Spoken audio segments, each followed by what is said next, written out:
नमस्कार, मैं रिया और आप देख रहे हैं डॉक्टर साहिब। डॉक्टर साहिब के आज के इस वीडियो में हमारे साथ मौजूद हैं डॉक्टर बीके चौधरी। आपको बता दें कि डॉक्टर साहिब पटना पीएमसीएच में प्रोफेसर है रेस्पिरेटरी मेडिसिन में, साथ ही कंसल्टेंट फिजिशियन भी है। तो डॉक्टर साहब, सबसे पहले तो आपका बहुत बहुत स्वागत है। बहुत शुक्रिया।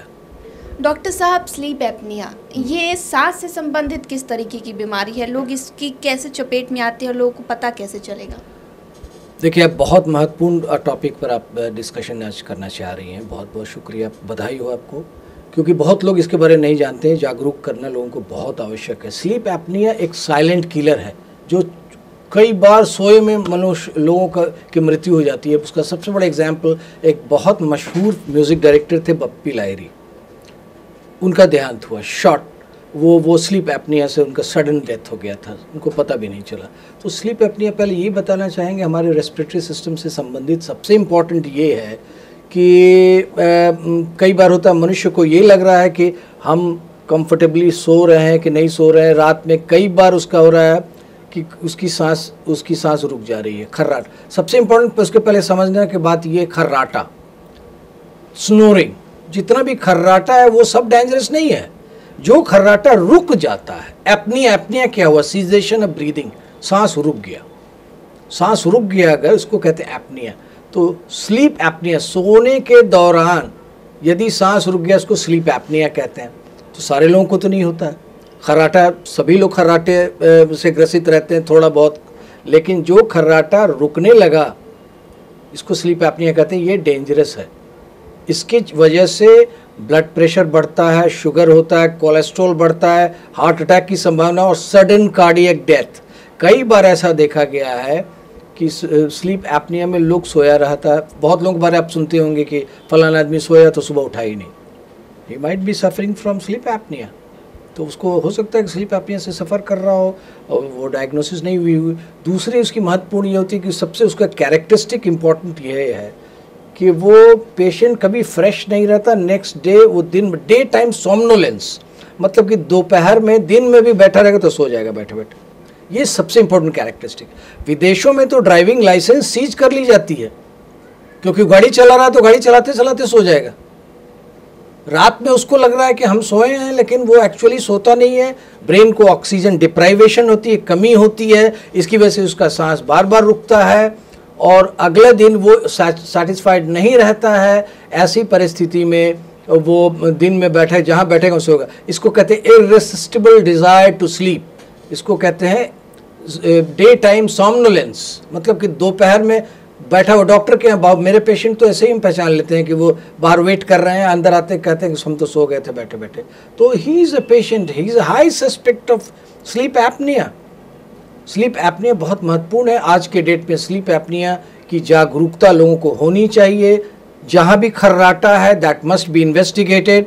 वो खर्राटा हम तो बोलते हैं ठीक है, अगर इंडिया, ऐसा नहीं कि हर लोग 5,000 रुपया दे के टेस्ट करा लेंगे। उसके में स्लीप स्टडीज़ होता है। रात में मशीन लगा दिया जाता है और सुबह में मशीन खोल के ले आते हैं, कंप्यूटर से उसका रिपोर्ट निकाल के दे देते हैं। सारे के लिए पॉसिबल नहीं, तो हमने बहुत सिंपल उसका बता दिया है कि उसके पेशेंट के बच्चों को, पेशेंट के बेटी दामाद हो, कोई भी हो, बेटा बहू हो, कि तुम 5 मिनट 10 मिनट का वीडियो बना के ले आओ इनका, या हमको तुम अपने व्हाट्सएप कर दो।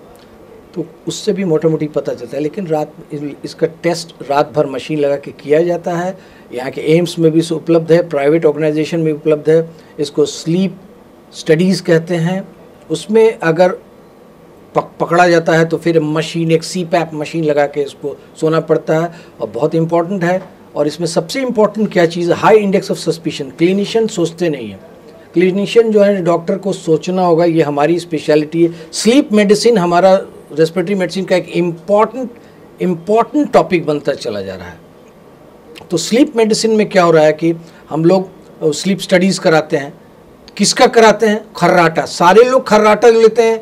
हमको लगता है, मेरा जो एक्सपीरियंस है, हमें लग रहा है कि 100 में 80 लोग 70 लोग खर्राटा लेते हैं, पुरुष हो महिला हो। तो सारा तो स्लीप एपनिया नहीं है। हाई सस्पेक्ट कौन है? जो थोड़ा ओबेज, मोटा आदमी हो, ओबेसिटी के साथ हो, और इसका शॉर्ट नेक हो, गर्दन छोटा हो। तो क्या होता है ना, सांस लेते लेते टंग जो है, जीभ फॉल बैक कर जाता है और उसको अचानक सांस रुक जाता है, हड़बड़ा के उठता है।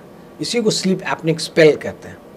तो ये बड़ा महत्वपूर्ण है और ये बहुत खतरनाक है। इसकी डायग्नोसिस तुरंत होनी चाहिए और इसका इलाज होना चाहिए।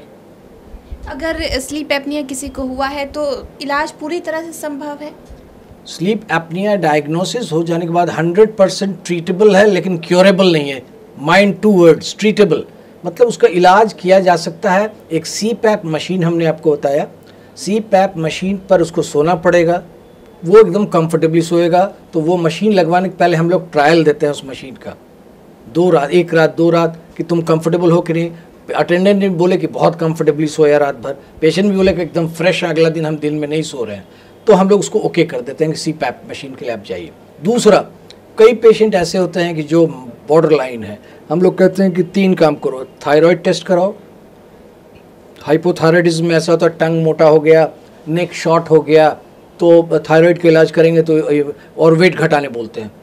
आई रिमेंबर एक पेशेंट हमारे थे यहीं पे बोरिंग रोड चौराहे पे एक मॉल है, उसमें एक शॉप में है, बड़ा अच्छा लड़का है वो, ही वॉज 120 kg, और मेरे यहाँ वो लाया गया, उसको बेहोश हो गया था, उसको हमने कैलकाटा भेजा, उसको रातों रात टेस्ट हुआ और उसको मशीन लग गई।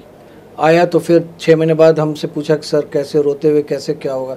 हम लोग वेट घटाओगे? तो हाँ सर घटा लेंगे। और वो 40 kg घटा लिया, ही बिकेम 80, उसकी मशीन हटा दी गई। तो हम मरीजों को प्रेरित करते हैं, वज़न मत बढ़ने दो, वेट घटाओ, नहीं तो फिर शुगर होगा, कोलेस्ट्रॉल होगा, BP होगा और हार्ट अटैक होगा, सडन कार्डियक डेथ होगा, सोए में डेथ हो जाएगी। तो खर्राटा सारा खराब नहीं है, उसमें खास खर्राटा जिसमें एपनिया होता है, सांस रुकने लगती है, that must be investigated, that must be treated. शुक्रिया डॉक्टर साहब, जो आपने स्लीप एपनिया के बारे में जानकारी दिया है उसके लिए बहुत बहुत शुक्रिया। धन्यवाद। तो आप डॉक्टर BK चौधरी को सुन रहे थे, जिन्होंने पूरी जानकारी हमारे साथ स्लीप एपनिया के बारे में साझा की है। इस विषय में आप क्या सोचते हैं कमेंट कर जरूर बताएं। चैनल को सब्सक्राइब कर ले, फेसबुक पेज को लाइक कर ले। वीडियो देखने के लिए आपका शुक्रिया।